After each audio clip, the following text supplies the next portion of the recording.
Hey everyone, I'm Anthony Molinaro. I'm Timothy Jagger from O'Brien Real Estate with the September Property News. A fast wrap on prices, stock, rental and sentiment across Melbourne, metropolitan and regional. Today we are coming to you from one of our new listings at 302 number 2 Queen Street in Blackburn, so check that one out.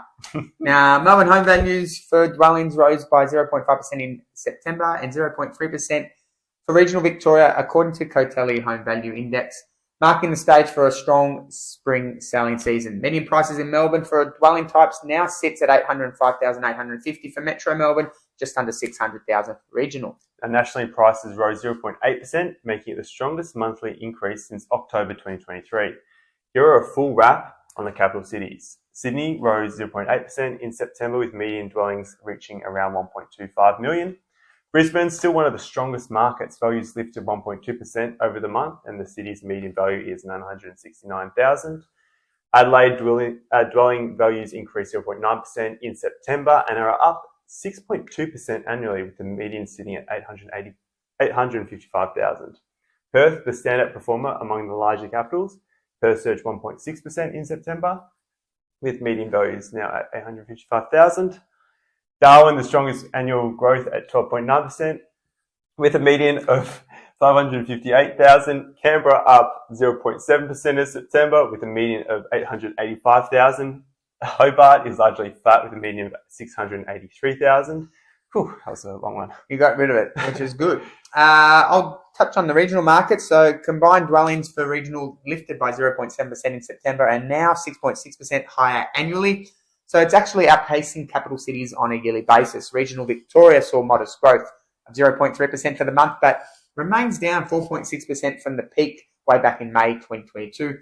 So still 34.8% higher over the last 5 years. Now, there are four main market drivers that exist currently. Now, the first is record low listings. Capital cities advertising stock is 18% below the 5-year average, while sales are tracking at 7.3% above average.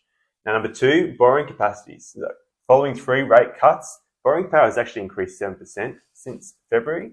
And number three, sentiments and wages. So consumer sentiment is 12.8% higher year on year, and real wage growth is at 1.3% annually, which is the strongest since 2020. Number four, the government support, the expanded home deposit scheme, which is 5% deposit, no LMI, no no income criteria, is expecting to drive first home buyer demand, particularly at the new price caps. Caps for buyers in Sydney is raised to 1.5 million. In Melbourne, it's 950,000, and Brisbane properties will be eligible up to 1 million. Now, couples previously excluded from the scheme, once their combined income surpasses 200,000, whilst singles had to earn below 125,000 to qualify. The rental market conditions that exist has national vacancy rates at a record low of 1.4% in September, with rents accelerating 0.5% for the month and 1.4% over the quarter, the strongest since June 2024. Melbourne yields sit at 3.7% for combined dwelling types, while Sydney remains the lowest at 3%. Contrasting with Darwin, units at a high of 7.8%. Now, regional Victoria has yields sitting at around that 4.3% mark, but the outlook for spring selling season is shaping up strongly. Low stock levels combined with elevated buyer demand and improved borrowing conditions are expected to push prices higher into the end of the year 2025. Now, electricity bill relief rebate starts on the 1st of October, so you can expect a $75 rebate in the coming days.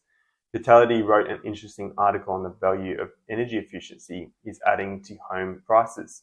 If you want to read more about that, we'll include the link in the bio below. Now, the recently commenced government battery scheme gives a 30% rebate on home batteries with absolutely no caps, which should prove to be popular, with solar feed-in tariffs recently dropping between only 1 to 4 cents. And watch this space, because the New South Wales government is considering charging the owner for solar feed into the future. Yeah, no, thanks for taking this time to watch this month's market wrap. Remember, the information provided is of a general nature. You should always seek independent legal, financial, taxation, and other advice in relation to your unique circumstances. Thanks again, and we'll catch you next month. Bye for now.